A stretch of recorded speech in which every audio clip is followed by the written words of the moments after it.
Hermanos, el Señor les bendiga. Muchísimas gracias bueno, primero por la invitación y poder tocar este tema tan importante, ¿no? Bueno, como dijo el hermano, soy Luis Torrealba, miembro de la Iglesia Bautista Reformada de Barquisimeto. Vine con mi esposa y la tremendura de año y medio, mi hija Isabel. Hermanos, para mí primero es un privilegio y un honor poder servirles, poder compartir de lo que he recibido, como dice la palabra de Dios, lo que ha recibido por gracia, darlo también por gracia. Bueno, el tema que quiero compartirles, este taller, tiene que ver con la confesionalidad. ¿Por qué ser confesional? Pero más que todo eso es entender una de las confesiones de fe históricas que por ahora, que todavía sigue siendo valiosa en muchísimas iglesias en Latinoamérica, en Europa y en Estados Unidos todavía sostienen, todavía mantienen, que es la Confesión Bautista de Fe de Londres de 1689. Ya vamos a ver un poquito de la historia de esa confesión, pero quiero iniciar con la lectura que hizo aquí el hermano sobre la confesión de Pedro. Y noten que en este pasaje, ya para entrar un poco sobre el hecho de confesar la fe, viene, por así decirlo, a partir de este punto. Noten que en un momento Jesús está con sus discípulos en una región, pareciera como que fuera de la nada, y les pregunta a ellos, están todos reunidos, y les hace la pregunta, ¿no? ¿Quién dice los hombres que es el Hijo del Hombre? ¿Qué dicen los demás? O en un sentido, ¿qué están confesando? ¿Qué dicen ellos? Bueno, ellos le repiten lo que han escuchado de otros. Unos dijeron Juan el Bautista, otros dijeron que es Elías, otros Jeremías o alguno de otros de los profetas. Entonces, todo queda hasta allí. Es lo que los otros dicen. Y luego Jesús ahora les dice a ellos, ¿y ustedes qué creen? O ustedes, ¿quién dicen ustedes que soy yo? Una cosa es lo que digan otros y otra cosa es lo que digan ustedes. Por supuesto, yo me imagino que todos se quedaron callados y el más intrépido de todos los discípulos de Jesucristo, Pedro, se levanta y termina formando lo que se llamó en la historia el primer credo cristiano, la primera confesión de fe resumida cristiana. Y él dice, tú eres el Cristo, el Hijo del Dios viviente. Hermanos, y a partir de ahí, esa ha sido la misma pregunta que ha resonado todos los siguientes años, todos los siglos que siguieron. ¿Qué es lo que tú crees? Es básicamente la pregunta, cristiano, ¿qué es lo que tú crees? Una cosa es lo que diga el mundo, ateos, otras religiones, y otra cosa es lo que tú crees. Y esa ha sido la historia. A la iglesia siempre ha resonado con esa pregunta. Iglesia, ¿qué es lo que tú crees? Este es el principio básico de las futuras credos históricos y de las confesiones de fe. Cuando se bautizaban en aquel tiempo, en los tiempos de Roma, ya después de que los apóstoles murieron, cuando se recibía una persona se le preguntaba, ¿tú crees que Dios Padre creó todas las cosas? Sí, antes de bautizarlo. ¿Tú crees en Jesucristo, que se encarnó, que vino del cielo? Sí. ¿Que murió por nuestros pecados? Sí. Y la respuesta es, sí, yo creo. O en latín, credum. Y ahí nació los credos. Por eso el credo niceno, creo en Dios Padre Todopoderoso, creador del cielo y de la tierra, y en Jesucristo. Es como decir, ¿qué es lo que define un cristiano? ¿Qué es lo que diferencia un cristiano de un no cristiano? Entonces, esa ha sido básicamente la idea. Es decir, esto es lo que Jesús enseñó y esto es lo que yo creo. Entonces tenemos el caso de Felipe y el eunuco. No sé si se acuerdan, años después, Felipe y el eunuco, cuando en Hechos 8, del 35 al 37, este eunuco estaba leyendo el profeta Isaías y él no entendía. Dios providencialmente mueve a Felipe y él le pregunta, ¿tú estás entendiendo lo que lees? Y él le responde, pero si nadie me explica, ¿cómo voy a entender? Y luego se sube y partiendo de esa escritura, le habla de Cristo. Partiendo de esa escritura, le anunció el Evangelio de Jesús. Y yendo por el camino, se consiguen con cierta cantidad de agua. Y el eunuco, por supuesto, no solo hablando de Cristo, sino que ya le explicó la necesidad del bautismo. Él ve la cantidad de agua y dice, ¿qué impide que yo sea bautizado? Ok, ya entendí todo. Y él le responde, si crees de todo corazón, bien puedes. Y la respuesta que da el eunuco es prácticamente el mismo eco que enseñó Pedro. Él dice, creo que Jesucristo es el Hijo de Dios. Y después bajaron y lo bautizó. Esa ha sido la fórmula siempre. ¿Qué es lo que tú crees. Entonces eso es lo que ha dado forma a las confesiones de fe, que son resúmenes. Esto es importante entenderlo, hermanos. La confesión de fe no es un apéndice a la Biblia. No es que yo creo lo que dice la Biblia y lo que dice la confesión de fe. Ese no es una confesión de fe histórica. Las confesiones de fe son resúmenes o afirmaciones concisas de lo que es la fe, de lo que está en la Escritura, de lo que la Biblia resume. Y eso es lo que vamos a ver. Particularmente esta Confesión de Fe de Londres de 1689, que consta de 32 capítulos. Entonces, fundamentos en tiempos turbulentos. Hágase más o menos una idea de dónde surge nuestra confesión de fe, o por lo menos de esta iglesia y de mi iglesia, y que también ha servido de base para otras confesiones de fe. Hay una necesidad de declarar la ortodoxia, de decir nosotros somos creyentes, ¿no? En un contexto de persecución e inestabilidad, los bautistas particulares necesitaban manifestar públicamente su alineación con la fe protestante histórica. Noten que estamos hablando de un poco después de la Reforma Protestante. Y ok, ocurre la Reforma. No somos católicos romanos. Y queda la pregunta, ok, si no eres católico romano, ¿qué eres? ¿Qué crees? ¿Eres budista? ¿Eres ateo? ¿Qué eres? Y esa es la idea, crear una confesión de fe para decir, nosotros somos cristianos, evangélicos, reformados. Esa es la idea, ¿no? Ahora, noten lo interesante, un incidente clave fue la publicación en 1674 de un libro de un pastor llamado Thomas Collier, que contenía varios errores serios y heterodoxos, ¿no? Esto creó una necesidad urgente para expresar su inocencia y ortodoxia. Ustedes se imaginan que alguien de esta iglesia muy querido, que enseña la palabra de Dios, lo envíen para otra iglesia.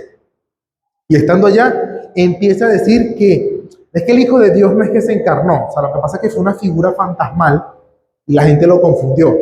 Y ya va, y esta es la iglesia que viene de aquí de Maracay. No, y de paso a este Thomas Collier se le ocurre publicar un libro llamado Un cuerpo de teología o una confesión de fe, de alguien famoso entre los bautistas enseñando cosas que ningún cristiano enseñó. Cosas como que después de morir ya no era necesario, no había infierno, sino que simplemente su alma desaparecía. Entonces, había necesidad de responder eso. No, ya va, nosotros no creemos eso. Y de hecho, se lo llamaron a cuentas, a rendir cuentas, que fue lo que pasó. Nunca se quiso retractar. Publicaron un libro en su contra, tampoco se quiso retractar. Un grupo de iglesias dijo, no, vamos a hacer una cosa, vamos a publicar una confesión de fe. De que esta sí va a ser lo que nosotros creemos como cristianos. Entonces, este es básicamente el origen, ¿no? Hubo una necesidad de una búsqueda de unidad, para no creer que los bautistas creían otras cosas extrañas. La confesión adoptó intencionalmente la escritura y el lenguaje, la estructura y el lenguaje de la Confesión de Westminster, que fue publicada en 1647, y la Declaración de Saboya de 1658.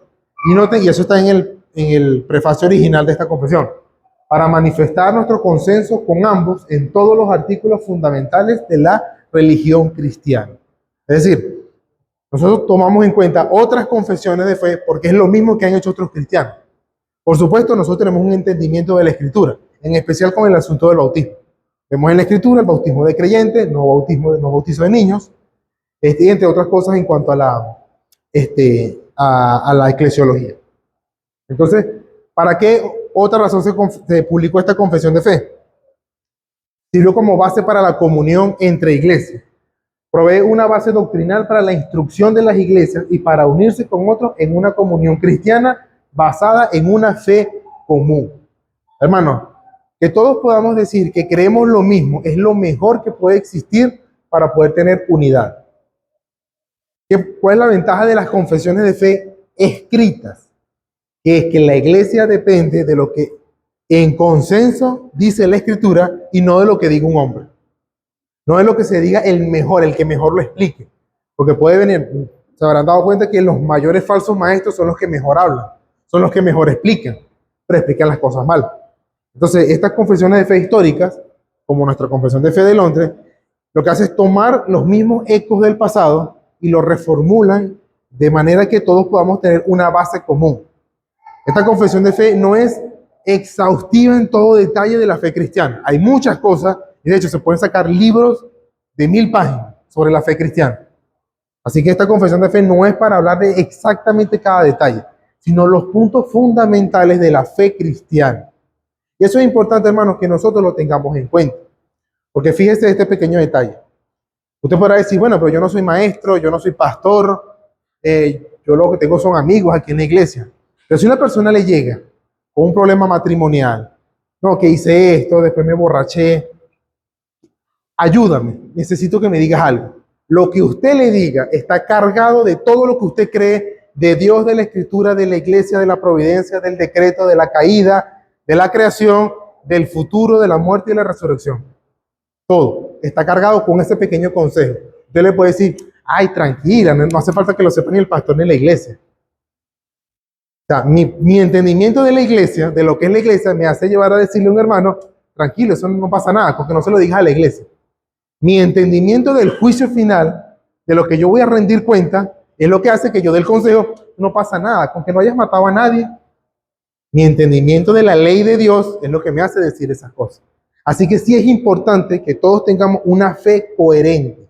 Es decir, que lo que yo creo de Dios coincida con lo que yo creo de la creación, coincida con lo que yo creo del llamamiento que hace Dios, de la voluntad del hombre, que tenga relación con la iglesia, con las ofrendas, con la cena del Señor. Todo tiene que ser coherente para poder ser cristianos. Estamos llamados a tener una fe consistente y estamos llamados a defender la fe, no a pelear por cualquier cosa, sino a defender y a creer.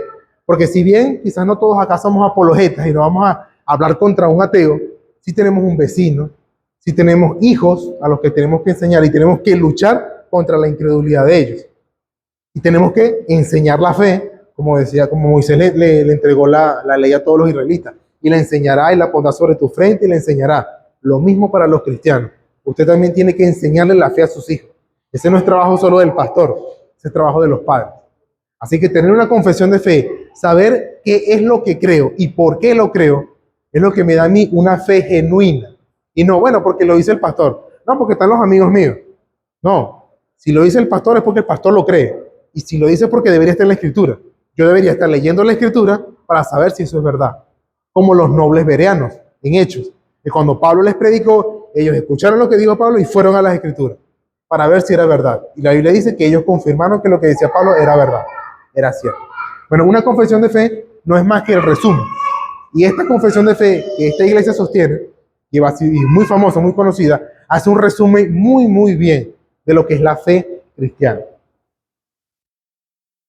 Vamos por acá, cita clave, lo que habla en cuanto a el párrafo, el prefacio original, culmina diciendo de esta manera: para convencer a todos de que no tenemos ansia alguna de atascar la religión con nuevas palabras, sino que con ánimo pronto consentimos en esa forma de las sanas palabras que han sido usadas por otros antes que nosotros.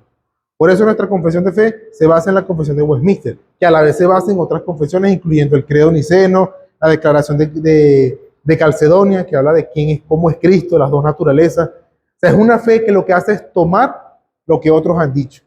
Y eso es lo que tenemos que ver. La reforma protestante no es saltar de 1517 al primer siglo. No, vamos a volver y vamos a desechar. Todos nos equivocamos. No. La reforma lo que hizo fue ir hacia atrás y ver en qué fallamos para corregir eso y rescatar lo que sí está bien y mantener lo que sí está bien. Es reformar, no empezar de cero. Es simplemente volver otra vez a la forma, pero no es un salto hacia el pasado, es un retroceso a través del pasado para rescatar ese legado.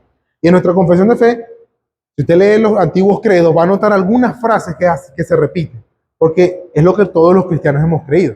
Usted lee la confesión de fe en la primera línea y dice: la escritura es la única regla infalible para todo conocimiento y fe y obediencia salvadora. Eso es lo que todo cristiano ha creído. Entonces, eso es por colocar allí un ejemplo. Entonces, la estructura de este edificio doctrinal. El taller que vamos a ver hoy va a ser sobre cómo está estructurada nuestra confesión de fe. Por así decirlo, si conocemos el mapa, el bosque, cuando nos adentremos va a ser mucho más fácil entender cada uno de los puntos. Así que tenemos 32 capítulos por delante. Cada uno nos aporta algo y cada uno va construyendo otro. De hecho, el teólogo James Renihan, teólogo bautista, conocedor de la historia bautista y de la fe cristiana, él propone una estructura de 4 partes según la visión puritana, que es más o menos la que tiene Westminster y la que adoptaron nuestros padres bautistas también. Entonces él habla de una confesión de fe como si fuera un edificio, o como si estuviera como construyendo un edificio. Y él dice lo siguiente: los primeros capítulos, del capítulo 1 al 6, básicamente establecen los principios primarios, es decir, los pilares fundamentales de la fe cristiana. Es decir, pone un fundamento inamovible, que es la palabra de Dios, su naturaleza y su decreto soberano. La naturaleza de Dios, la palabra, quién es Dios, lo que Él ha hecho y lo que Él ha establecido. Bueno, los primeros 6 capítulos básicamente resumen toda la confesión de fe, en pocas palabras, en pocos puntos, pero sientan las bases. Sobre esa base, los primeros 6 capítulos, se construye la estructura del pacto, que es como los pilares centrales con los que se va construyendo todo el edificio. Es la estructura del pacto. La visión cristiana, bueno, eso lo vemos en la Biblia, ¿no? Que Dios es un Dios de pactos. O sea, cuando Él se relaciona con el hombre, primero, como es Dios, Dios no tiene ningún deber con el hombre. Ninguno. Porque Dios es Dios. Nosotros le debemos a Él. ¿Recuerdan cuando Jesús le decía que el siervo cuando hace lo que es correcto tiene que decir, siervo inútiles somos, porque hemos hecho lo que se nos ha pedido? Dios no tiene ningún compromiso, pero Él se compromete a bendecir eso porque Él es abundante amor y misericordia. Y Él lo hace a través de pacto. Eso lo vemos con Noé. Y este es el pacto que haré contigo. Y pone como señal el arco iris. Lo vemos con Abraham. Este es el pacto que haré contigo. Lo vemos con Moisés y el pacto. Con David. Y luego, imagínense toda esta idea de pacto, pacto, pacto. En Jeremías, en el tiempo donde el pueblo estaba destruido, volvieron, pero quedaba casi nada bajo los imperios persas, después bajo el imperio griego. Y Jeremías dice, he aquí yo haré un nuevo pacto con ustedes. ¿Cuál es ese pacto? Jesucristo está reunido con ellos en la cena, en la última cena, que yo no sabía que iba a ser la última. Y él le dice, esta copa, este pan es mi cuerpo, que por vosotros es partido. Y esta copa es el nuevo pacto en mi sangre, que por vosotros se derrama. O sea, todo conocedor en el Antiguo Testamento, los discípulos habían dicho, no puede ser. Este es el nuevo pacto que Jeremías dijo que iba a cumplirse. Así que toda la Biblia está estructurada a través de pactos. Y eso es lo que hace la confesión, refleja esta misma idea. Oye, nuestra fe también, o somos cristianos porque Dios hizo un pacto con nosotros. Entonces, ese digamos que es como la superestructura central, los pilares, todas las columnas que levantan el edificio. Es el marco a través del cual Dios se relaciona con la humanidad. Entonces, principio primario, esa es la base. Se construye sobre eso la estructura del pacto. Luego tenemos, digamos, la habitación o vivir dentro de ese edificio. O el exterior también, cómo se ve. O sea, una cosa es tener los pilares y otra cosa es que todo esté pintado, que tenga sus luces y todo eso, ¿no? Esa, digamos, es la vida centrada en Dios. Y va de los capítulos 21 hasta el capítulo 30. Es decir, estamos habitando el edificio, estamos viviendo la fe cristiana. Y esa es la idea, ok, yo tengo una fe, yo tengo que saber cómo es que soy salvo, pero también debo vivir como cristiano. Y eso lo abarca. Básicamente es habitar el edificio, es la vida del pueblo. La vida del pueblo del pacto en libertad, adoración y comunidad. Por eso es que habla de la libertad cristiana, de la adoración, del matrimonio, de las autoridades civiles, de la iglesia, de las ordenanzas, porque así es como vive el cristiano. Y eso lo tenemos que entender. Básicamente la confesión nos está resumiendo tu día a día como cristiano. Y por último, la cuarta etapa es el siglo venidero. Los últimos 2 capítulos es básicamente mirar hacia adelante, hacia el horizonte. Tiene que ver con el propósito final y la consumación del plan de Dios. Okay, y básicamente responde la pregunta, ok, yo vivo como cristiano, ¿y qué pasa si me muero? Si llega el fin de mi vida. Bueno, hay un capítulo dedicado a resumir lo que la Biblia enseña sobre la muerte y la resurrección. ¿Y qué pasa cuando Cristo venga por segunda vez? Bueno, hay un capítulo, el último capítulo sobre el juicio final. Así que notarán que es una fe que está organizada.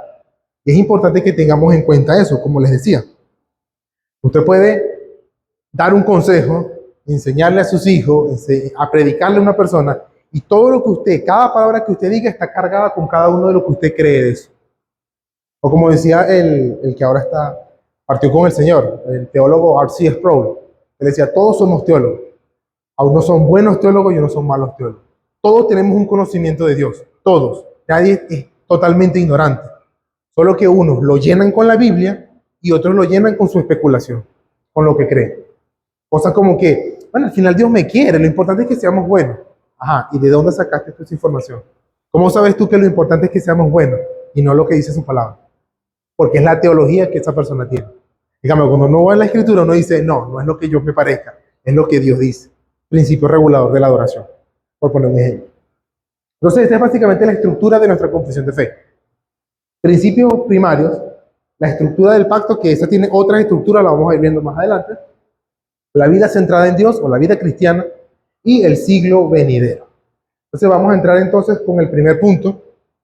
Voy a ir rendiendo aquí el tiempo. Por cierto, antes de iniciar, esta guía que está acá es simplemente un resumen de cada capítulo y de cada párrafo de nuestra confesión. Lo vamos a ir leyendo, la idea es que lo tengan para que puedan ir leyendo conmigo, vamos a ir sacando algunas conclusiones. No vamos a leer toda la confesión directamente, vamos a sacar un resumen. De manera que cuando usted se adentre al capítulo pueda entender un poquito más cómo es. Entonces, principio primario, los cimientos y la roca de la fe cristiana o de nuestra fe cristiana. Es la base inamovible que sostiene todo el peso de la fe cristiana y la catedral teológica. Noten que cuando uno pregunta, ok, yo quiero hablar de Dios, yo quiero hablar de cómo es la fe, ¿de dónde saco la información? De mí mismo. Me pongo a mirar el cielo a ver qué consigo o me pongo a soñar. Por eso el primer capítulo con el que inicia nuestra confesión de fe no es nada más y nada menos que la propia Biblia. Porque recuerden, la confesión de fe no es algo adicional a la Biblia, es el resumen de lo que está en la Biblia. Entonces el primer punto fundamental de la fe tiene que ver con las Santas Escrituras. Es la única regla suficiente y segura e infalible. Es el sustrato sobre el que reposa la iglesia. Si leen aquí, vamos a ver la importancia de este capítulo. En un mundo saturado de opiniones subjetivas, el creyente necesita un fundamento inamovible. La Biblia no es simplemente un registro histórico, sino la voz viva de Dios que regula cada aspecto de nuestra fe y conducta. Sin esta brújula divina, la iglesia quedaría a la deriva de las tradiciones humanas. Entonces, este capítulo es fundamental a entender, porque una cosa es decir, yo creo en la Biblia, y eso está bien. Pero la pregunta importante es, ¿qué crees que está en la Biblia? Porque los testigos de Jehová dicen lo mismo, los mormones dicen lo mismo, yo creo en la Biblia. ¿Y por qué somos tan distintos?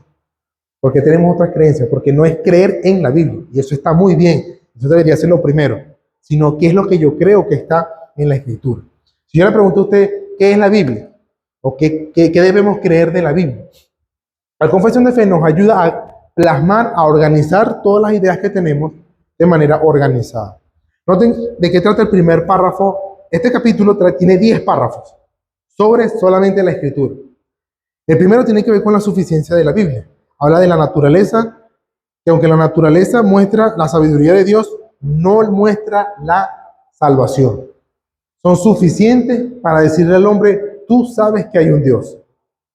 Tú sabes que fuiste creado. Estudia. Job, en el libro de Job aparece, pregúntale a las aves, pregúntale a las bestias, y ellas te dirán que hay un solo Dios que los creó. O sea, hacer una investigación científica va a terminar llevando al único Dios verdadero. Pero por la mera conocimiento de la naturaleza, de la ciencia y del razonamiento, no vamos a llegar a la idea de quién es Jesucristo, de lo que Él hizo. Para eso Dios habló y Él nos dejó su palabra. Entonces Dios puso su voluntad por escrito para preservar la verdad contra la corrupción humana y los ataques de Satanás, haciendo la escritura indispensable. Así que es sumamente importante la escritura, sí, porque antes, en los tiempos de Moisés, en los tiempos de, Adán, Noé, la revelación era directa, transmitida oralmente. Pero con Moisés, Dios decidió empezar a exponer por escrito. Usted lee toda la parte del Éxodo, toda esa travesía, y Moisés muchas veces estaba apartado. Esos tiempos que estaba hablando con Dios, él estaba escribiendo el Pentateuco, porque Dios quería que eso se quedara plasmado, ya no más tradición oral. De hecho, hasta los tiempos de Moisés, todo lo que se hablaba de la creación era tradición oral. Papá, ¿cómo fue que se hizo todo? Bueno, en el principio Dios creó, y todo era oral. Cuando viene Moisés, que está saliendo en el Éxodo, Dios dice, ponlo por escrito, yo te voy a mostrar las cosas. Y lo puso por escrito. Y ahora tenemos el libro de Génesis. En el principio creó Dios los cielos y la tierra. Y eso es palabra de Dios. Ya de ahí no hay más tradición oral, no hay sueños, visiones. Es lo que Dios dice. Por eso es importante que tengamos un buen concepto de lo que es la palabra de Dios. El párrafo 2 habla del canon de la palabra, el canon de la palabra, es decir, que se reconocen exclusivamente los 66 libros del Antiguo y Nuevo Testamento como inspirados por Dios para ser la única regla de fe y vida. Lo que realmente determina nuestra fe, cómo debemos vivir, es la palabra de Dios. Son los 66 libros de la Biblia. Y en la confesión de fe están escritos cuáles son. Génesis, Éxodo, todos los libros de la Biblia. El párrafo 3 hace una declaración sobre los que no son palabra de Dios. Es un rechazo a los libros apócrifos.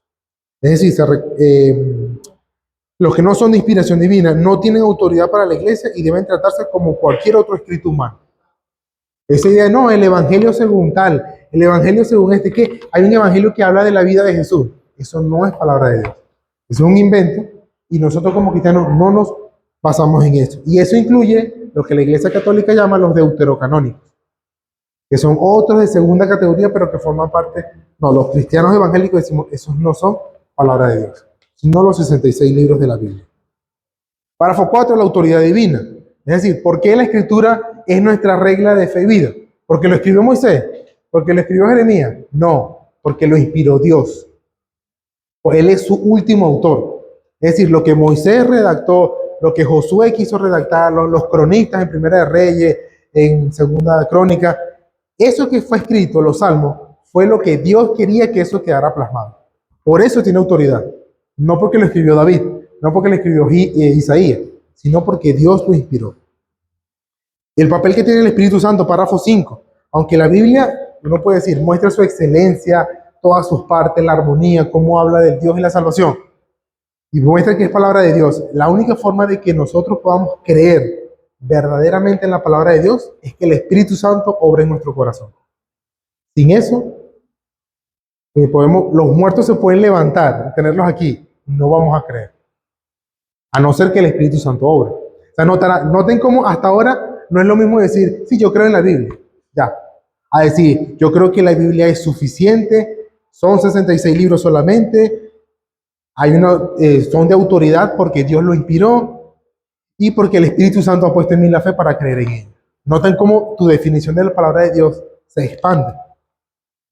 Párrafo 6. La plenitud del consejo de Dios. Todo lo necesario para la gloria de Dios y la salvación está expresamente escrito, como dice la Convención, o necesariamente contenido.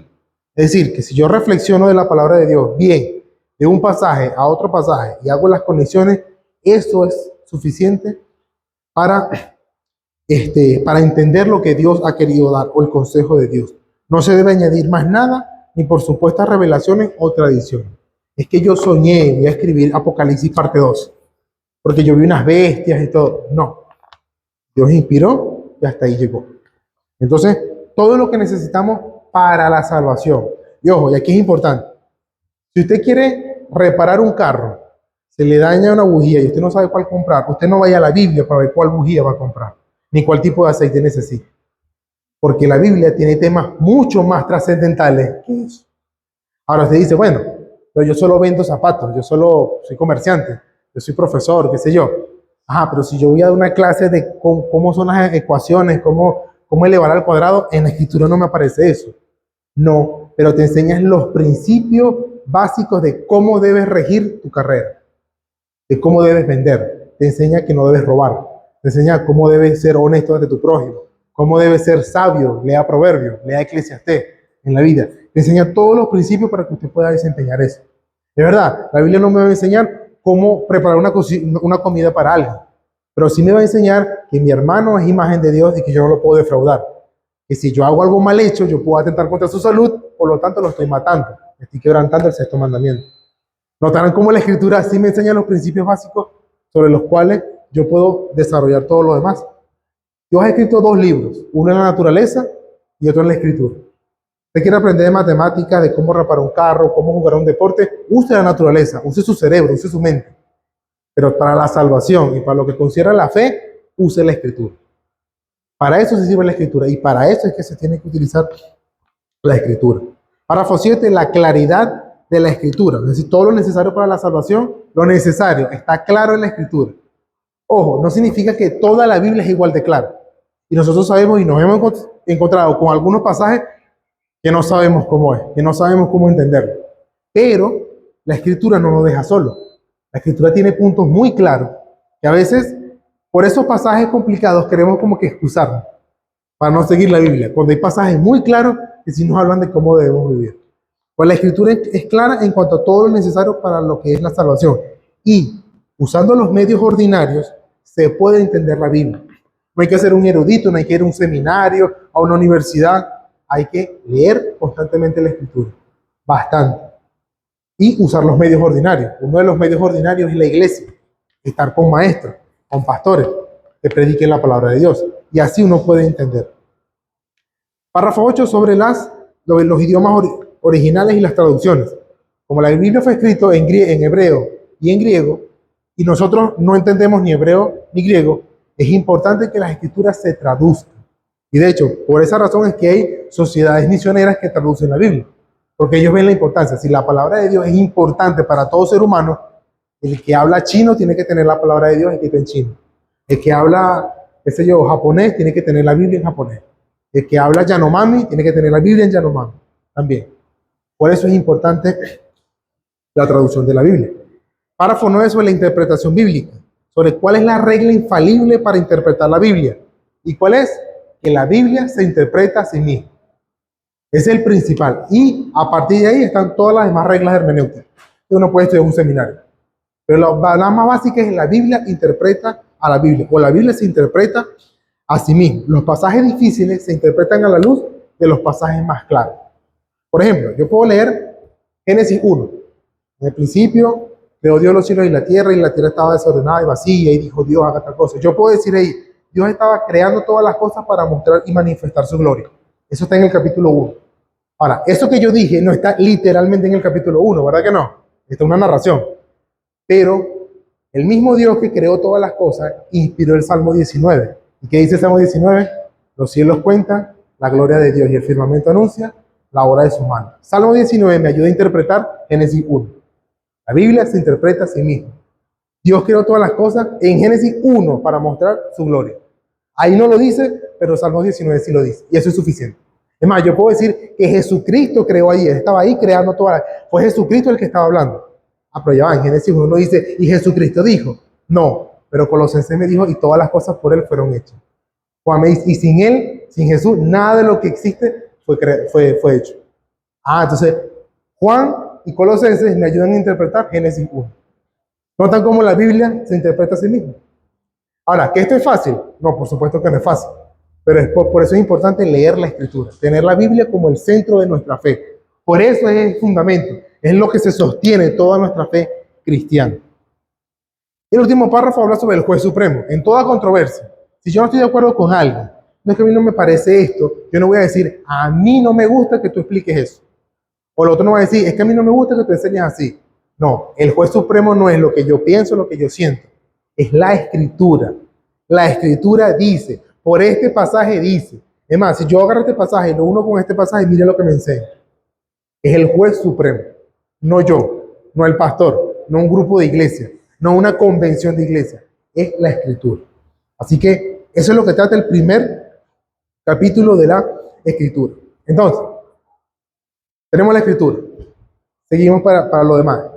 ¿De qué o de quién habla la Escritura? ¿Cuál es el ser más importante que habla de la Escritura? Es más, ¿cuál es el ser más importante de todo el universo? Capítulo 2. Por eso es lo que sigue nuestra confesión. Aparte de entender la Escritura, tienes que entender quién es Dios.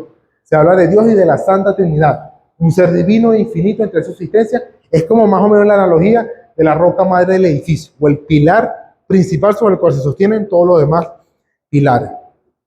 Bueno, nuestra vida espiritual es un reflejo de nuestra visión de Dios. Lo que tú crees de Dios, así se va a ver en tu vida, tal cual. Si para ti Dios no es tan importante, pues no vas a orar. Uno se levanta en las mañanas y no ora. ¿Por qué? Porque no le importa. O sea, yo dependo de mí. Yo oro cuando necesito ayuda. Yo me levanto en la mañana y si tengo mi cafecito aquí, no necesito ayuda. Por eso no oro. Nuestra visión de Dios marca cómo vivimos nosotros. Comprender que servimos a un ser infinito, pero personal y trino, es la base de nuestra adoración y de nuestra confianza en medio de las pruebas. Este capítulo nos habla del ser más importante de todos los seres, o del primer y principal ser por encima de todo, que es Dios, y que ese Dios es trino. Este capítulo Es breve, pero muy cargado de teología. Tiene 3 párrafos. El primero es uno de los, básicamente una lista, porque básicamente está definiendo quién es Dios. Y nadie puede abarcar quién es Dios, porque Dios va mucho más allá de nuestras palabras. Es un ser indescriptible. Los querubines que están arriba se tapan sus ojos y los pies cuando están delante que son los seres más cercanos que están a Dios. Ni lo pueden ni ver de la gloria que tiene. Algunos dicen que en las sesiones de Westminster, cuando se reunieron, cuando iban a definir quién es Dios, no llegaban a un acuerdo de cómo hacerlo. Se separó un teólogo y empezó a leer y empezó a orar. Nuestro buen Dios, tú que eres eterno, infinito, inmutable, todopoderoso, bondadoso, para tener una guía. Cuando terminó de orar, que simplemente habló de quién es Dios, todos casi crearon un consenso. Eso es Dios, sus atributos. Usted lee el capítulo 2 y habla, Dios es un ser infinito, que no ha sido creado, todopoderoso, amantísimo, tal, puros atributos. Y todo en superlativo. Amantísimo, purísimo, justísimo, bondadosísimo, porque no nos alcanzan las palabras. Él no es que es bueno, Él es extremadamente bueno. Él no es que es misericordioso, es misericordiosísimo, por encima de todo. Entonces, el primer párrafo nos habla de los atributos de Dios. Él es espíritu purísimo, Él es espíritu puro, sin cuerpo, partes ni pasiones. O sea, está mucho más allá. El párrafo 2 habla de Dios con respecto a lo que está fuera de Él, a su gobierno, a lo que Él hace. Y habla de su soberanía y su suficiencia. Noten eso, noten esto. Si Dios no crea el universo, Él sigue siendo Dios. Sigue siendo justísimo, bondadosísimo, misericordiosísimo, aunque no haya creado nada, sigue siendo Dios. Él, por su pura voluntad, quiso crear los cielos y la tierra. Pero Él no es que se sentía solo, aburrido, no sabía qué hacer. Él estaba perfecto en sí mismo, complacido en sí mismo. Pero Él quiso crear. El hecho de que Él cree las cosas lo convierte en Señor soberano, Rey de todas las cosas, porque sí, porque es Dios. Entonces, ese párrafo nos habla de Dios con respecto a la creación. El Señor no depende de la criatura, las criaturas dependen de Él. O sea, no hay nada que nosotros podamos hacer para poner en depresión a Dios. O sea, Dios es tan perfecto por su gracia y tan lleno de gracia que para su pueblo, nosotros que somos tan imperfectos, no va a llegar un día en el que Dios va a decir, ya estoy harto de ti, ya, te di mis gracias y me tienes hasta aquí, hasta la coronilla. Eso lo dice uno, porque es humano, se cansa. Dios no se cansa. Dios es perfecto. Ojo, eso no significa que Él no tenga un día de juicio. Él tiene un día de juicio. Él es justo y santo y que no toma por inocente el culpable. Todo eso es Él, porque Él es justo. Él no es justo, Él es justísimo, perfectamente justo, pero también es perfectamente amoroso. Entonces, párrafo 2 habla de esa relación de Dios con la creación. Y el párrafo 3 habla ahora de quién es ese Dios. Cuando nos referimos al quién, estamos hablando de su persona. Es decir, nos habla de la Trinidad. En la unidad de Dios existen 3 personas, el Padre, el Hijo y el Espíritu Santo. Uno en sustancia y poder, pero se distinguen por sus relaciones personales. Es decir, si yo pregunto qué es Dios, bueno, esa pregunta me va a llevar un montón, que no es un qué, no es un algo. Dios es Dios, un espíritu purísimo, sin cuerpo, sin parte, no, Él no está dividido. Es un ser eterno, perfecto, y lo que hago es puro nombrar atributos. Pero si yo pregunto quién es Dios, noten la diferencia, no qué es Dios, sino quién es Dios. Yo me estoy refiriendo a un sujeto, a alguien que tenga voluntad, intelecto, que responda. Yo veo en la Escritura a alguien llamado el Padre Todopoderoso, que tiene todos los atributos de Dios. Es perfecto, es amantísimo, es justo, es eterno, inmutable, todopoderoso. Pero también veo a alguien llamado el Hijo de Dios, que es eterno, perfecto, desde antes de los siglos, todopoderoso, y los mismos atributos de Dios. Más adelante yo veo al Espíritu Santo, que se le habla del Espíritu Eterno, que discierne todos los corazones, lo sabe todo, es omnisciente, es eterno desde antes, no fue creado, y tiene todos los atributos de Dios. Entonces, el Padre es Dios, el Espíritu es Dios, y el Hijo es Dios. Los 3 son Dios, no son 3 dioses, es un solo Dios. ¿Qué es Dios? Un solo ser, un solo Dios. ¿Quién es Dios? El Padre, Hijo y Espíritu. Son Dios. Es un misterio que no podemos explicar porque tú y yo somos un ser humano y una persona. Ya, así nos creó Dios, no podemos ser otra cosa. Pero Dios no está limitado a eso, Dios no es un ser humano. Como que Él tiene que ser juro uno solo o es Padre o es Hijo. No, eso lo podemos ser nosotros. Pero Dios es un ser infinito, no tiene las limitaciones que tenemos nosotros. Pero todo cristiano verdadero cree en la Trinidad. Así es, así de tajante y así de sencillo. Todo verdadero cristiano cree en la Trinidad. Quien no cree en la Trinidad no es cristiano y no puede ser cristiano. Así de sencillo, así de duro. Pero así ha sido la fe cristiana. Siempre ha creído en la Trinidad. Y de hecho, los primeros credos de la fe cristiana fue precisamente defender eso.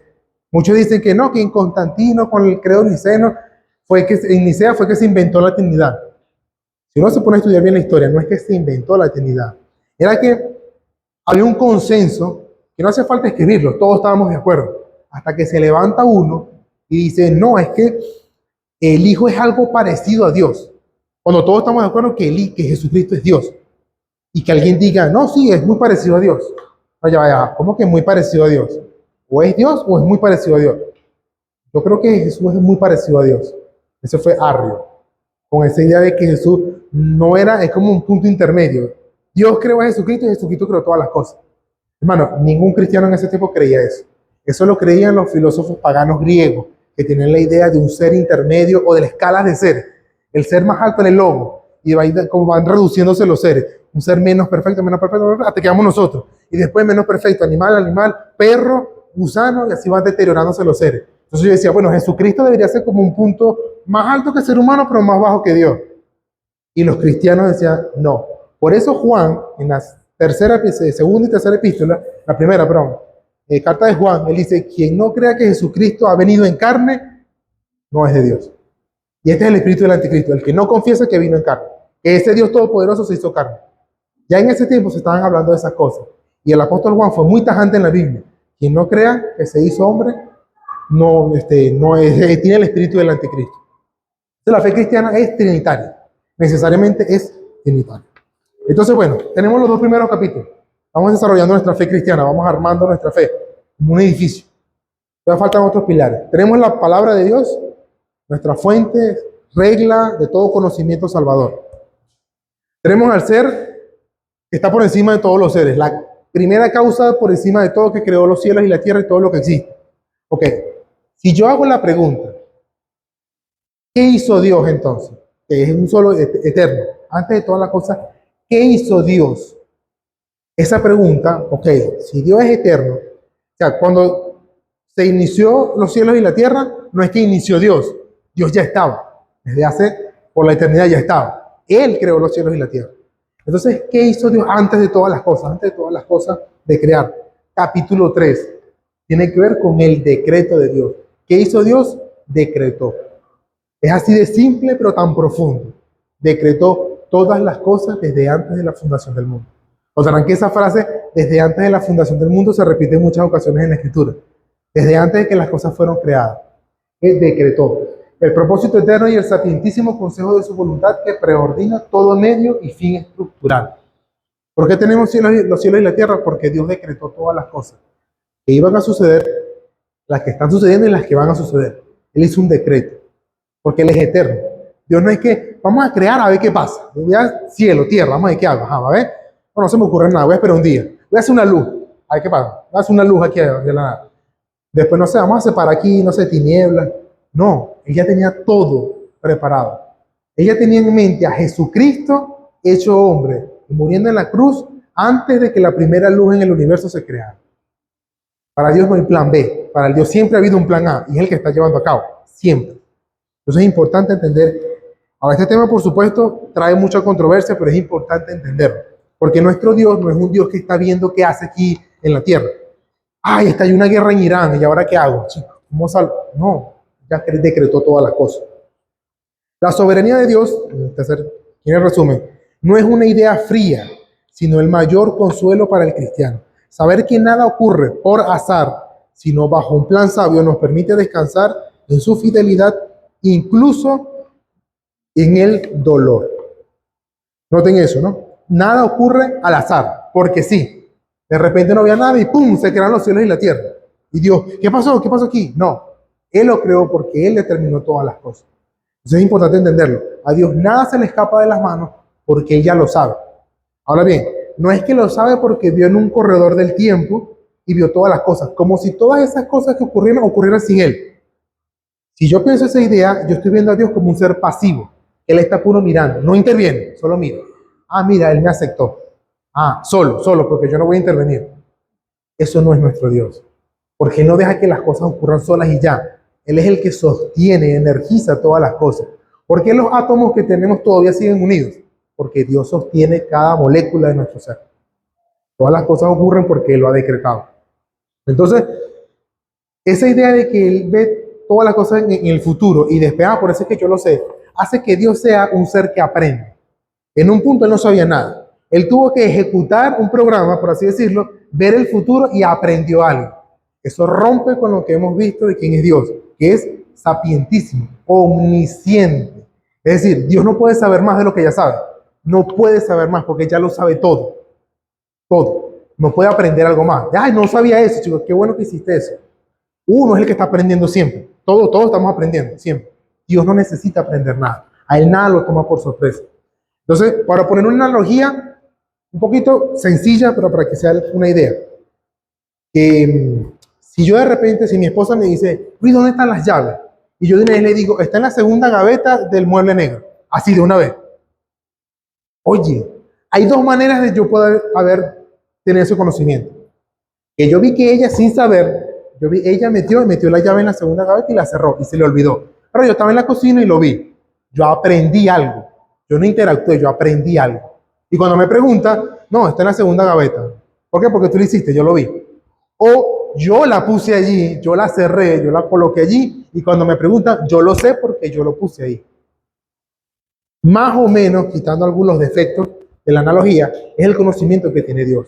Dios sabe todas las cosas no porque lo aprendió, porque lo decretó. Y ojo, Él no ejecutó las cosas, Él decretó.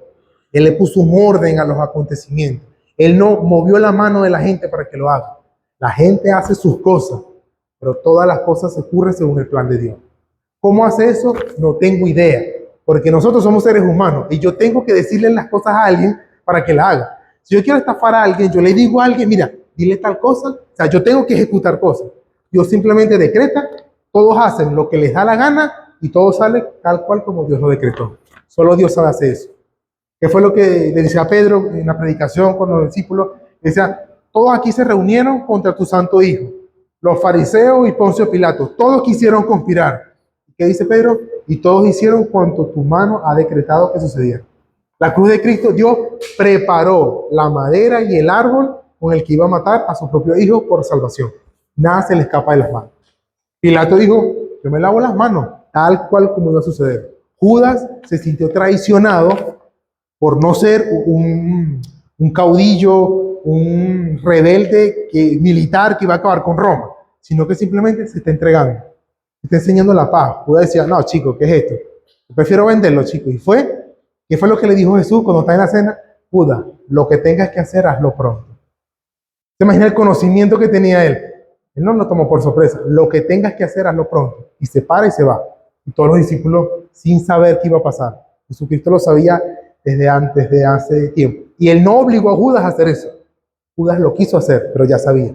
Todo estaba decretado. Entonces, por supuesto, este es un tema que se puede tocar solamente del decreto. Este capítulo tiene 7 párrafos. El primero habla sobre la naturaleza del decreto. Es decir, cómo funciona ese decreto. Dios decretó todo lo que sucede desde la eternidad. Sin embargo, lo hizo de tal modo que Él no es autor del pecado y no violenta la voluntad de la criatura. Él hace todas las cosas sin forzar. Él no tiene que obligar a la gente a que haga las cosas. Simplemente Dios decretó y la gente voluntariamente hace todo cuanto tu mano ya ha ordenado. ¿Cómo funciona eso? No sé. Él es Dios, no yo. Pero nada se le escapa de las manos. La segunda tiene que ver con la independencia del decreto, que Dios no decretó algo basado en un previo conocimiento. No, yo decreto porque yo me enteré que eso iba a pasar. Pues entonces no estaría decretando nada, porque ya eso iba a ocurrir sin Dios interactuar. No, su decreto no depende del humano, sino de Dios solamente. Hay una predestinación para gloria, párrafo 3. La ha predestinado a algunos hombres y ángeles para la vida eterna y otros los deja actuar en su pecado.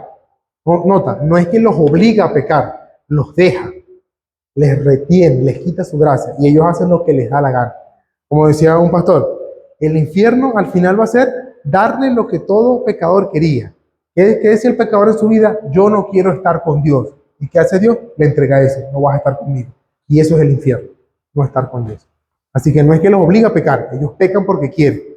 Nosotros estamos aquí porque queremos, pero porque Dios lo ha decretado también. Le ha ordenado todas las cosas. Bueno, el párrafo 4 se habla de que hay un número definido, ni más ni menos.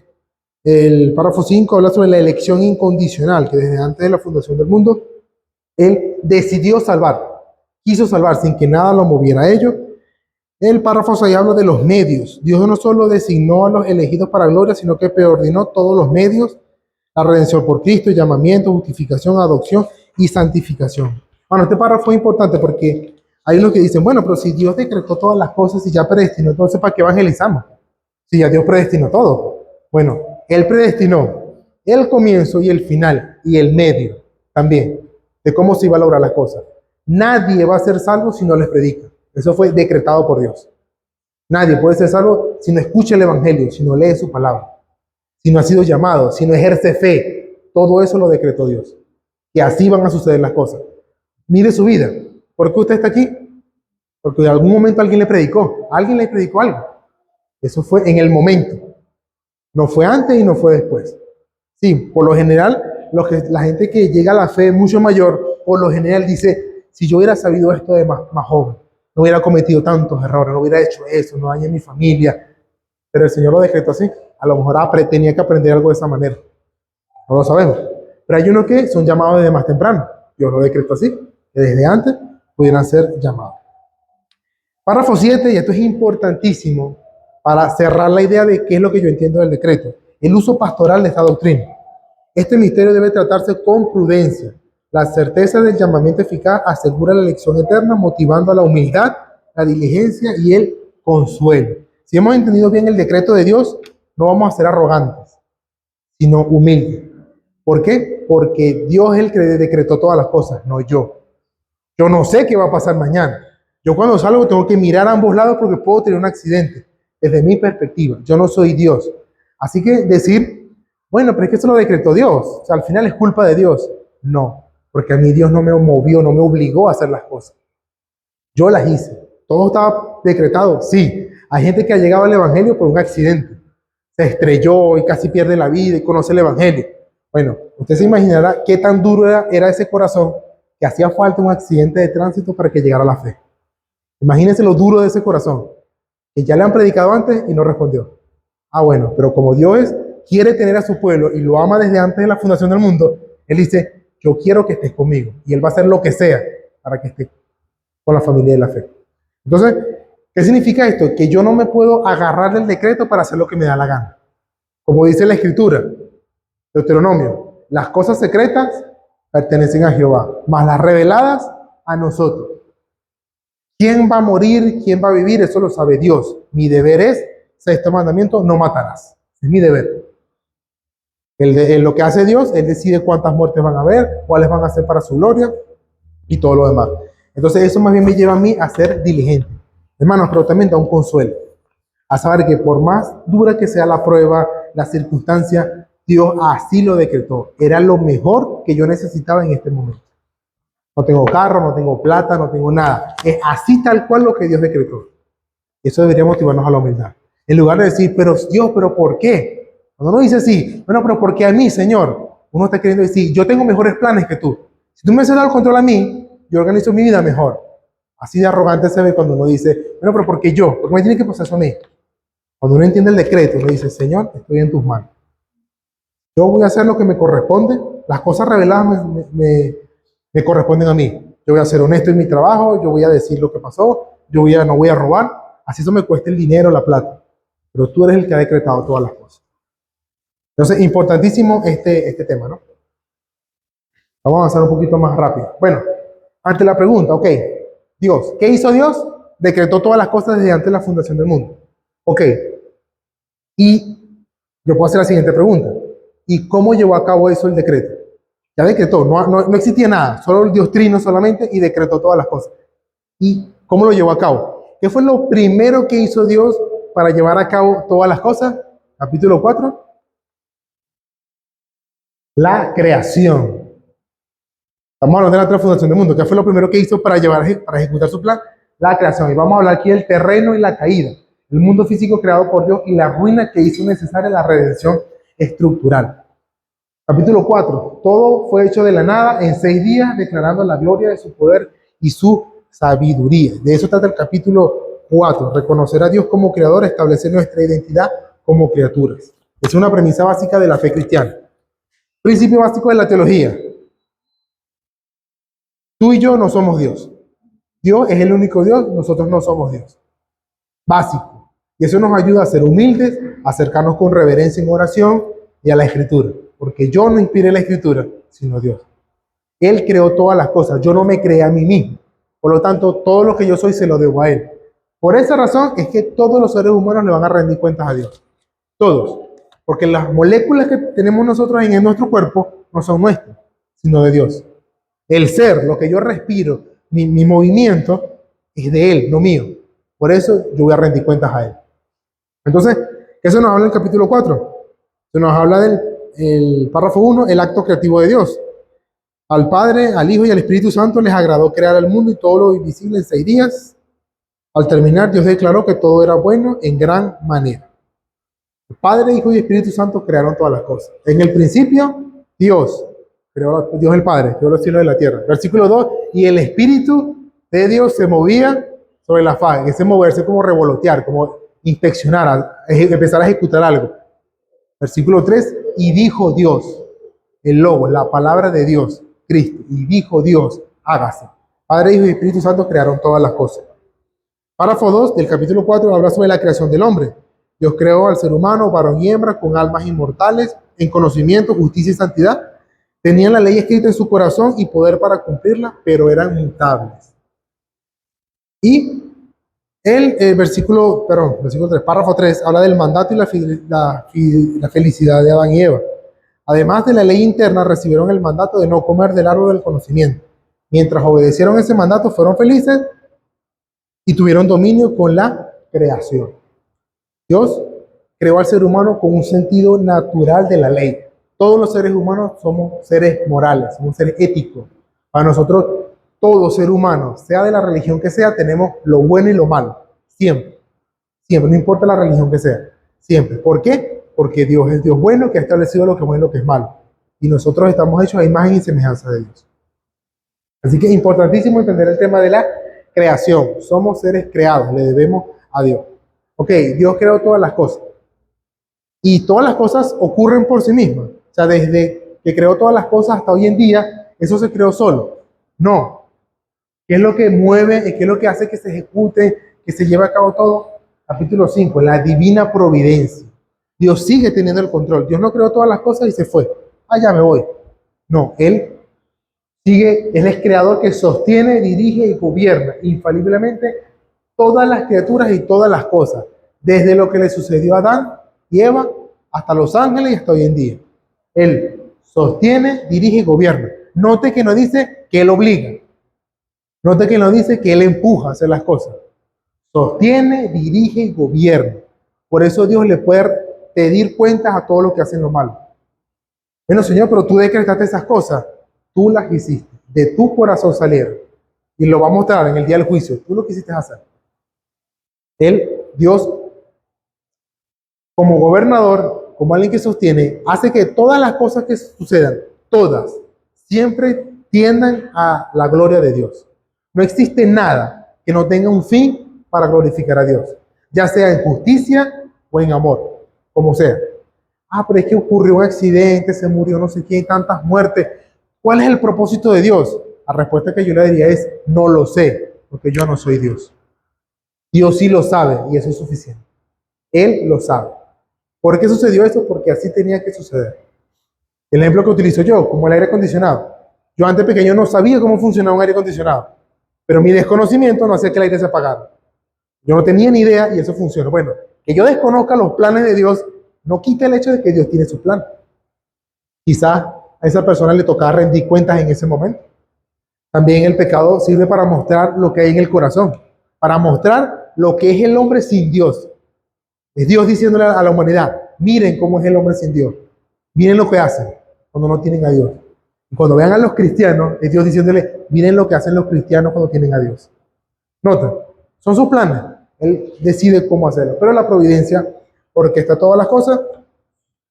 ¿Qué tenemos para acá? Hay 7 párrafos en cuanto al capítulo 5. Primero se habla del gobierno universal. El gobierno dirige todas las cosas, desde la más pequeña hasta la más grande. Párrafo 2, las causas secundarias. Aunque todo sucede inmutablemente según el decreto de Dios y su providencia, Él las ordena para que ocurran conforme a su naturaleza. Es decir, por causas necesarias, libre y contingentemente. Es un lenguaje un poco filosófico, pero hermano, es muy importante entender esto. Cuando uno pregunta por qué ocurren las cosas, cualquier cosa, ¿por qué ocurre? Solo hay 3 causas que hacen que ocurran las cosas. Hay causas necesarias, como por ejemplo la ley de la gravedad, la ley de la termodinámica, la ley del magnetismo. O sea, si yo suelto esto, necesariamente va a caer, porque Dios así lo estableció. Si yo meto la mano en el fuego y me quemo, no fue que Dios me quemó, Dios estableció ese principio. Los electrones que salen disparados cuando por el fuego me va a quemar. Esa es una causa necesaria. Y así funcionamos, todo nuestro organismo tiene causas necesarias. Están otras que son las causas libres, es decir, causas que se originan por actos de la voluntad, porque se deciden hacer o porque no se hacen. Sí, hay cosas que suceden porque alguien las quiso hacer y otras que no se hacen porque no las quisieron hacer. Y otras que son de manera contingente, es decir, una cosa llevó a la otra. Y yo agarré esto, empujé esto, y digo, por poner un ejemplo, que el teléfono, la pantalla se caiga. Ah, pero yo no agarré la pantalla y la partí. Pero yo le pasé por un lado, la golpeé, eso empujó una cosa, llevó a la otra y cayó. Una serie de concatenaciones. Así es como Dios gobierna todas las cosas. A través de causas necesarias, libres y contingentes. Dios sabe todo lo que va a pasar porque así sucedió. Dios sabe que el fuego quema porque lo estableció así, no porque lo descubrió. Así es como Dios gobierna. ¿Cómo funciona eso? No sé, Dios es Dios. ¿Sí? Es más o menos esta idea de que si yo voy a lanzar algo, primero que le ha pasado, yo agarro una pelota y la quiero meter, o una pelota de papel, y la quiero lanzar, encestar en la basura. Y yo estoy a, qué sé yo, varios pasos. Yo sé que si yo la lanzo así de frente, ¿qué va a pasar? La gravedad lo va a tumbar. ¿Sí? O sea, yo no la puedo lanzar de frente.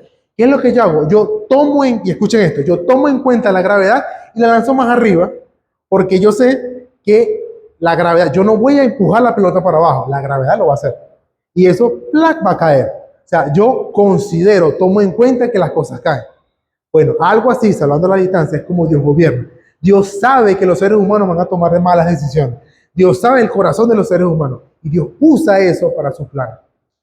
Dios sabía que los fariseos iban a terminar crucificando a Jesucristo. Él lo sabía. Él no lo obligó. Yo no tenía necesidad de obligar a nadie. Y Dios usó eso para su gloria. La historia de José, la más clara de todo. Dios no le dijo a Rubén, véndelo, a Judá, mátenlo y véndanlo. No a voz del cielo. No. ¿Qué es lo que le dijo Dios de siempre? No matarás. Ese fue el mandato de Dios siempre. Pero Dios sabe el corazón de ellos. ¿Y qué hizo Dios? Contingentemente le envió un sueño a José. Dios sabe que José es un jovencito imprudente. Miren lo que soñé. Y otra vez, miren lo que soñé. Ya los hermanos estaban hasta aquí. O sea, el favorito, pues. Claro que le tenían rabia. Dios sabía que eso iba a pasar. Pero Dios ni les encendió el furor ni los obligó. Ellos eran malos de por sí. Dios hizo fue un solo sueño, nada más. Y el imprudente de José empezó a relatarlo a todo el mundo. ¿Qué se hizo? Lo agarraron, lo iban a matar. Por alguna razón, Judá dijo, no vamos a matarlo. Pero qué conveniente que venía pasando una caravana de ismaelitas. Dios no le dijo a los ismaelitas, este es mi decreto eterno, ismaelitas, vayan por acá. Ellos decidieron hacerlo porque sí. Pero ¿qué dijo José al final cuando sus hermanos lo ven? Decían, ustedes pensaron para mal, pero Dios orquestó todo para bien. Dios lo pensó todo para bien. O sea, ustedes hicieron lo que hicieron, sí, pero todo está dentro del plan de Dios. ¿Qué posibilidad había de que un hebreo, pastor, de las tierras de Canaán iba a ser el segundo al mando en Egipto? ¿Qué posibilidad hay? ¿Dónde se ha visto eso en la historia? Jamás. ¿Qué rey, qué faraón iba a hacer eso? A no ser que faraón tuviera un sueño, nadie se lo interpretara, alguien de confianza como el copero, a mí me hizo tal sueño. Así es como Dios ordena todas las cosas. Y después cayó en favor. Me imagino que escuchó el testimonio de Potifar y también lo puso de segundo al mando. Así es como Dios gobierna cada una de las cosas. Entonces, divina providencia, así como se orquesta, se mueve todo el asunto. Bueno, los demás párrafos, cómo Dios utiliza los medios, o sea, Dios ordinariamente usa medios. Puede ser en contra de los medios, a favor de los medios, como sea. Dios no está obligado a obrar de cierta manera. Él es Dios. Nosotros sí estamos obligados. Dios no. Se habla de la providencia del pecado, de cómo Dios orquesta todas las cosas. Y bueno, pueden leer los demás capítulos sobre cómo el Señor cuida a su iglesia a través de la providencia. Entonces, la pregunta, ¿qué fue lo que primero permitió la providencia en toda la historia? Dios dirige todas las cosas. ¿Qué fue lo que permitió que sucediera? La caída. Entonces, por ese capítulo se habla de la caída y el pecado. El hombre pierde su justicia original. Es importante, hermanos, que entendamos este capítulo, porque eso explica por qué el ser humano es como es. Porque mienten, porque roban, porque engañan a otro, porque incluso como cristianos tenemos ese pecado remanente, nos cuesta ser cristianos, nos cuesta ser honestos, tenemos esas tentaciones. Bueno, lea este capítulo para que vea cómo resume la Biblia, lo que la Biblia dice, no lo que la confesión inventó. Tiene 5 párrafos. El primero sobre la transgresión voluntaria. Adán y Eva, noten, seducidos por Satanás, no forzados por Satanás ni forzados por Dios, aunque Dios sabía que ellos iban a caer. Dios sabía. Y Dios podía haber quitado el árbol y no haber puesto nada. Pero Él tenía un plan. Él quería mostrarse misericordioso. Yo puedo preguntarles aquí de repente, ok, ¿cómo yo puedo ser misericordioso si no existe la miseria? Si no hay nadie que lo necesite. Dios permite que sucedan las cosas. Noten, permite que suceda. No ejecuta las cosas. Permite. Pero permite las que son. Ni más ni menos. Porque las que son las que van a glorificar a Dios. Entonces la transgresión de Adán y Eva fue voluntaria. Fue voluntaria. De hecho, Satanás tuvo que tentarlo. Ellos no fue que vieron la manzana. Oye, ¿será que me la como? Y yo, no sabemos cuánto tiempo pasó, pero ninguno pensó en comérsela porque Dios dijo no la comerá. Hasta que vino Satanás. Y empezó a hacer el discurso que hace todo pecado que tenemos nosotros. Con que Dios dijo tal cosa. ¿Es verdad que Dios dijo eso? Cuestionar la palabra de Dios, lo primero que hace. ¿Es verdad que Dios dijo eso? ¿Tú estás seguro de eso? Yo sé cuando sí, o sea, Dios dijo que ni siquiera lo toquemos. Ah, déjame explicarte lo que pasa. ¿Qué es lo que hace el pecado y la tentación? Te construye una realidad. Pero lo que pasa es que Dios sabe que el día que de Él tú comas, no vas a morir, sino que vas a ser como Él. Por eso Él no quiere que comas eso. Él tiene envidia. Él le hace la misma situación y le da otra explicación. ¿Qué hizo Dios? La misma situación, no lo como. Es una prueba, no lo como. ¿Qué dijo Satanás? La misma situación y le da otra explicación. Y así funciona el pecado. Te plantea la misma situación y te da una realidad distinta. No, pero no pasa nada, tú eres muy joven, disfruta tu vida. O sea, tú más adelante vas a tener tiempo de arrepentirte. Tú no puedes asegurar el mañana. Bueno, entonces, ¿qué se nos habla el párrafo 2? Capítulo párrafo 2 de la muerte espiritual, de la transmisión de la culpa. Párrafo 3, de la fuente donde surgen todos los pecados, de la corrupción que queda. Adán y Eva caen y se transmite todo el pecado. Y eso también habla de la corrupción remanente. Entonces, hasta aquí, los primeros 6 capítulos nos habla del terreno y la caída. Noten la imagen, ¿no? Queda como esa estructura, lo bonito que creó Dios, roto, destruido. Pero la providencia de Dios, la gracia de Dios hace que sostiene estas cosas, este mundo. Hermano, este mundo está entre la providencia de Dios y el desastre de la caída. Y así vivimos nosotros. Viendo cosas bonitas en este mundo que las disfrutamos, pero viendo cosas terribles en este mundo. ¿Por qué? Por la caída. Noten que ahora sí podemos saber por qué cuando algún cristiano, alguna persona dice, mira lo que hizo, mató a tantas personas, aunque dice, ¡ah! ¿Y tú fueras capaz de hacer eso? Sí, el corazón es capaz de hacer todas esas cosas por culpa de la caída. Por la gracia de Dios no ocurren esas cosas. Por la gracia de Dios usted no es más malo de lo que ya es. No es por la providencia de Dios que lo ha frenado, que tuvo padres que lo frenaron, por poner un ejemplo. ¿Notan cómo estos capítulos le dan como cierta forma a la fe? Entonces tenemos los primeros puntos, ¿no? Vamos a avanzar dos capítulos más, luego tenemos un descanso. Luego pasamos a otra estructura, la estructura del pacto. Pasamos a la siguiente. Vamos como que ahora a la entrada al salón central. Frente a la miseria humana, este fue el último capítulo que vimos, Dios no dejó la estructura en ruinas. Él inicia la gran arquitectura de la salvación. Así que lo primero que vimos, Dios creó todas las cosas, las dirige, hay una caída, hay pecado por todos lados. Ajá. ¿Y qué va a hacer el hombre por su propia cuenta? Nada, no le interesa, no va a hacer nada. El que tomó la iniciativa es el mismo que fue ofendido, fue Dios. Y él hizo un pacto. Cuando en los tiempos de Noé había mucha maldad, voy a raer con todo. Pero a Noé halló gracia delante de los ojos de Dios. Lo salva, le dice, este es el pacto que haré contigo, no destruiré más la tierra, hace un pacto. Y así va llamando a cada hombre, Abraham, voy a hacer un pacto contigo. Y así va con cada uno, con Moisés, con David, aquí hago un pacto eterno contigo, que tu descendencia estará allí siempre. Por eso es cuando venga Jesús, el hijo de David. Ese es el pacto davídico, el verdadero rey, el que es más alto que David por ese pacto. Así que la Biblia está estructurada en pacto, nuestra fe cristiana está estructurada en pacto. Entonces, ¿qué es lo que vemos o cómo podemos pasar de la historia de los pactos a la doctrina de los pactos, por así decirlo?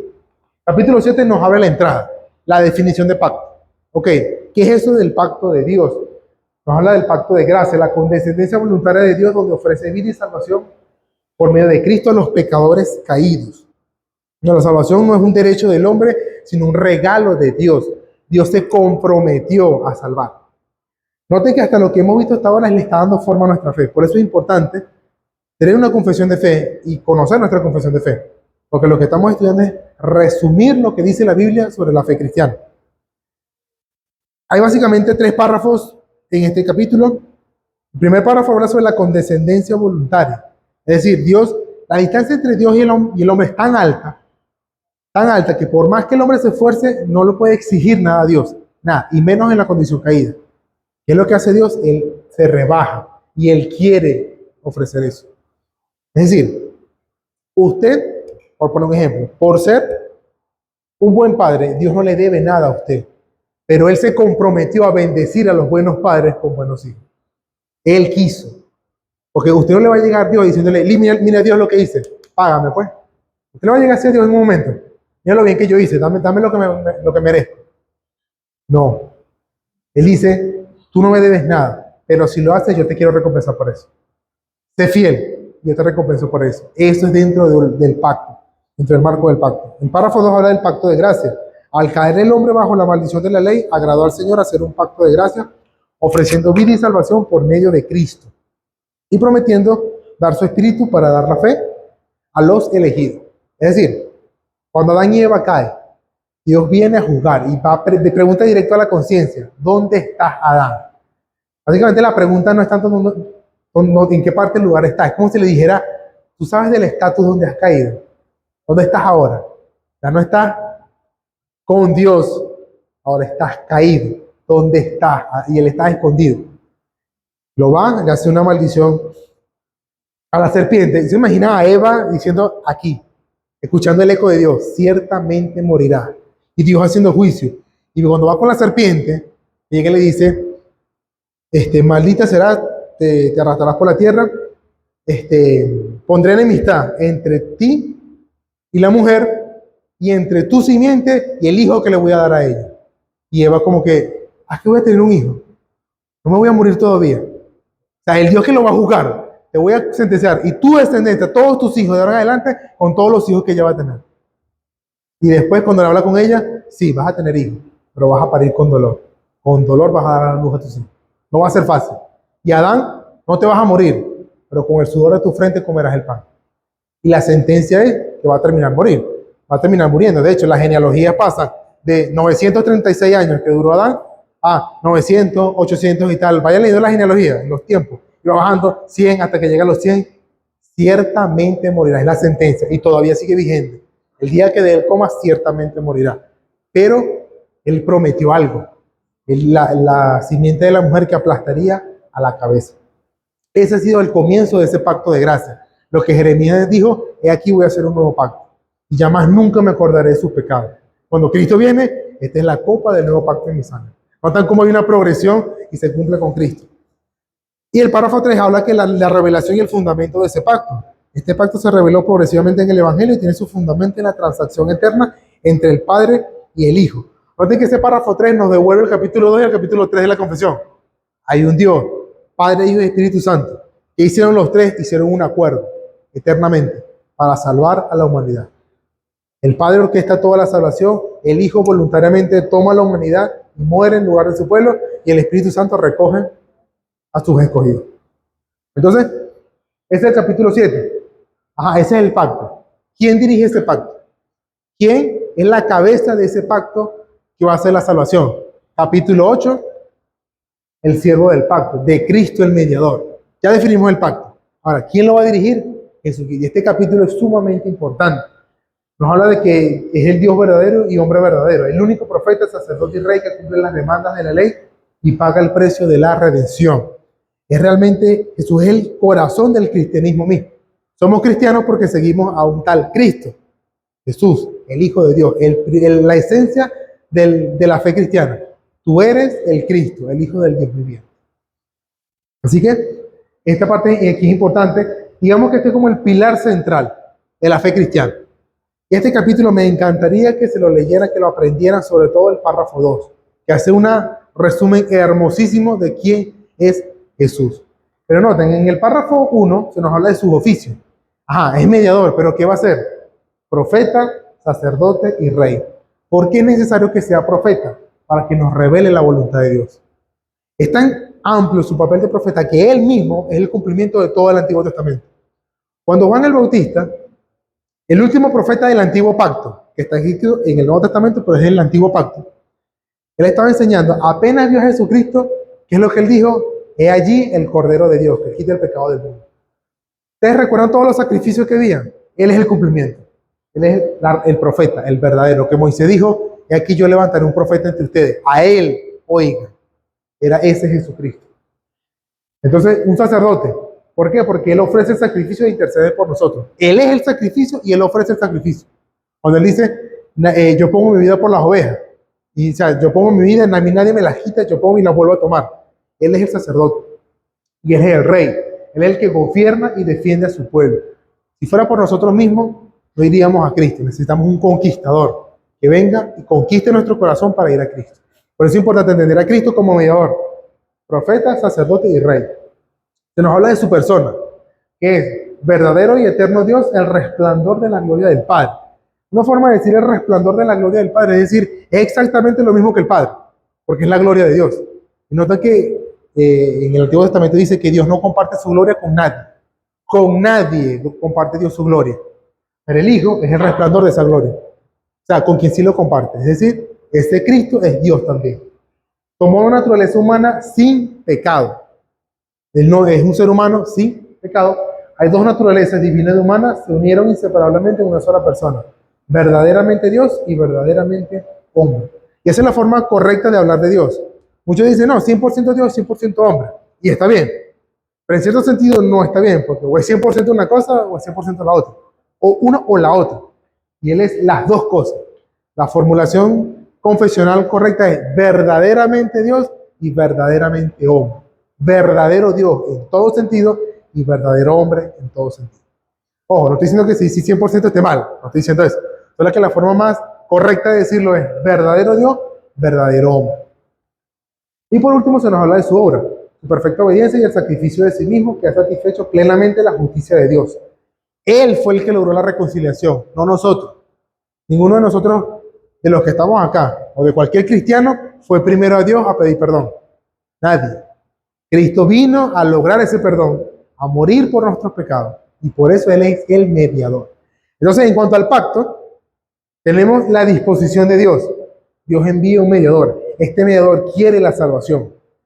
Y ahora, con respecto al hombre, uno se puede preguntar, ajá, Cristo quiere salvarnos. ¿Y el hombre quiere salvarse? Yo le pregunto, ¿el hombre quiere salvarse? Ajá, ahí la respuesta correcta es depende. ¿De qué condición estamos hablando?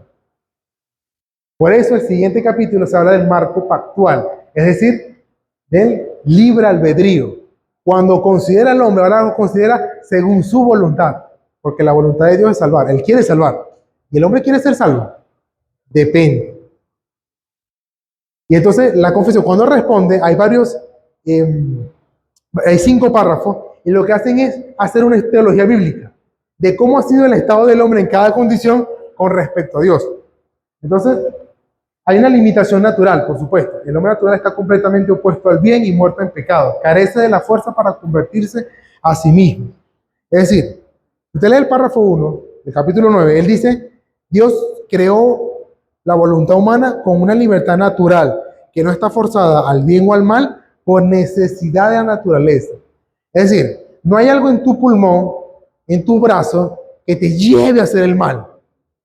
Lo malo es un acto moral, voluntario, no en tu cuerpo propio, o sea, no es la sangre. El pecado no es un bicho negro que se te mete, que te corrompe. No, es una enfermedad que se mete, es una bacteria, pero eso no es pecado. El pecado es algo moral. Ahora, la voluntad actúa según lo que quiere. El problema está en qué es lo que quiere el hombre. Entonces, la voluntad siempre, siempre va a actuar por deseos, siempre. Yo voy a hacer lo que quiero hacer. Eso es todo. De hecho, alguien puede decir, no, yo tengo que estudiar por un examen, pero ay, no quiero estudiar, tengo mucho sueño, no voy a estudiar. Y pasan 20 minutos y ves a la persona estudiando. ¿Y pasó? Pues tú dices que no querías estudiar. Ah, pero ¿qué pasó en esa persona? No quiere estudiar, pero su deseo de pasar ese examen es tan alto que supera su pereza. Por lo tanto, su voluntad se va hacia su mayor deseo. Y ese es el problema del hombre caído, que no desea a Dios. Por lo tanto, no lo busca. No quiere. O en términos más claros, no le da la regalada gana de buscar a Dios. Porque si fuera por su boca, puede decirlo. ¿Qué dice Romano? Cerca de ti está la palabra en tu boca, que si confesares con tu boca que Jesús es el Señor. ¿Y quién lo confiesa como Jesús es el Señor? No le da la gana, no quiere. Entonces, el párrafo 1 nos habla de eso. Pero el párrafo 2 del capítulo 9 nos habla de el estado de la voluntad en estado de inocencia, con Adán y Eva. Que digamos que Adán y Eva sí tenía verdadero libre albedrío. Verdadero. Su estado original, el hombre tenía poder para hacer lo bueno y para ser agradable, pero era mutable. Podía caer de eso. Él podía pecar o no podía pecar. Sí quedaba en su voluntad. Noten, Adán no tenía concupiscencia como tú y yo sí la tenemos. Tú y yo podemos, hombre, vemos una mujer por allá y los ojos, Adán no tenía eso, no tenía concupiscencia. De hecho, la única forma en que Adán pudo caer fue porque Satanás lo tentó. Pues la tentación vino de afuera. Nosotros pecamos, le hacemos el favor al diablo. Nosotros pecamos por nosotros mismos. El impío peca porque le da la gana. Satanás no está obligándolo a pecar, él peca. El estado de inocencia, él podía hacer lo bueno o hacer lo malo. Podía pecar, no podía pecar. Pero a partir de que el hombre pecó, Adán y Eva pecaron, los dos comieron del fruto. Esa capacidad de estar entre ese punto se perdió. Y ahí está esta limitación natural, está completamente opuesto al bien. Es decir, no tiene deseos por lo bueno. No es que no haga cosas buenas en la calle. Él puede ayudar a una viejita, un ateo, puede ayudar a una viejita. Pero cuando va a hablar con Dios, directo a Dios, no le da la gana, no quiere, no le nace, no quiere. Como dice, la carne se opone a lo espiritual. Cuando se habla de la carne en la Biblia, no es la carne física, no es, sino a lo que somos nosotros en este mundo caído, aquí. Porque el pecado ha trastocado todas las áreas. La parte física, por eso nos enfermamos, por eso morimos. La parte mental, por eso pensamos mal, no hacemos las cosas bien. La parte espiritual, por eso nos alejamos del Señor. Entonces, ese es el estado. En esa condición, el hombre no quiere buscar a Dios. No quiere, en su estado caído. Que es el estado de pecado, párrafo 3. El párrafo 4 del capítulo 9 habla del estado de gracia. ¿Qué significa? Que cuando Dios convierte a un pecador, lo libra de la esclavitud al pecado y lo capacita para querer lo que es bueno. Sin embargo, persisten corrupciones que le hacen querer también lo malo. Es decir, el hombre sin Cristo no quiere a Dios. Cuando el Espíritu Santo obra a través de la predicación del Evangelio, cuando le predican el Evangelio, cuando le dicen su condición, el Espíritu Santo obra de tal manera que ahora hay una liberación. Solo cuando Dios lo traslada al estado de gracia, allí tiene el Espíritu Santo morando. Se está siendo santificado. Su voluntad ahora sí quiere hacer lo bueno. Y hermano, como cristianos, nosotros sí queremos hacer lo bueno. Pero nos pasa lo mismo que Pablo en Romanos capítulo 7. Pero hay una ley en mí que también quiere lo malo. ¿Quién me librará de este cuerpo de muerte? Estamos en estado de gracia, pero no en estado de condenación. De gracia, pero no de perfección. En esa voluntad es que yo voy, sinceramente yo voy a Cristo. Usted le predica a alguien, esa persona va a Cristo, esa persona va sincera y voluntariamente, solo porque el Espíritu Santo ya obra en su corazón, ya preparó el terreno, ya lo limpió, y ahí sí es libre para buscar a Dios. Entonces, el hombre sí puede buscar a Dios, sí, solo si el Espíritu Santo primero obra, si el mediador primero hace su obra. Recuerden, nadie es cristiano obligado. Es lo que dice Salmo 103. Tu pueblo se te ofrecerá libremente en el día de tu poder. Cuando Dios ejerce su llamado, allí el hombre voluntariamente responde. Se libera, hay una liberación. Entonces, cuando hablamos de libre albedrío, ok, depende de qué entiendes por libre albedrío. En libre albedrío, como decía un autor, los seres humanos tienen albedrío, lo que tienen es un muy mal albedrío. Hacen lo que les da la gana, pero mal, siempre. Pecan porque les da la gana. Dios no lo está obligando, Satanás no lo está forzando. Nadie le tiene una pistola aquí para que hagan lo malo. Ellos hacen lo malo porque quieren. El problema es que no quieren a Dios. Hasta que no quieran a Dios, no podrán salir. Entonces, el último estado, párrafo 5, es el estado de gloria. Cuando por fin venga Cristo, cielos nuevos, tierra nueva, nuestros cuerpos sean glorificados, ¿qué va a pasar? En el cielo la voluntad del hombre será hecha perfecta e inmutablemente libre para hacer únicamente lo bueno. Qué bendición que en ese estado usted más nunca va a querer pecar. Más nunca. Y usted va a poder decir, por fin voy a dejar de pecar. Entonces, ¿cómo es la voluntad del hombre? Depende de la condición. En Adán y Eva tenían perfecto libre albedrío. Después de la caída, tienen un muy mal albedrío, solamente quieren hacer lo malo. En el estado de gracia, si bien el Espíritu Santo me impulsa, me lleva a lo bueno, el pecado remanente me lleva a lo malo. Y esa es la eterna lucha del Espíritu contra la carne y de la necesidad de la santificación.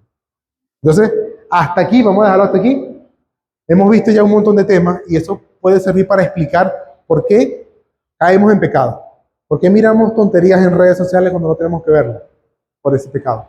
Porque aunque estamos en el estado de gracia, todavía tenemos remanente de pecado. Por la caída. Pero gracias a Dios que tenemos un Dios providencial porque está todas las cosas.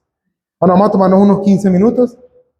Quedamos en capítulo 9 y continuamos entonces para la siguiente que le vamos a dar más rápido en los siguientes capítulos.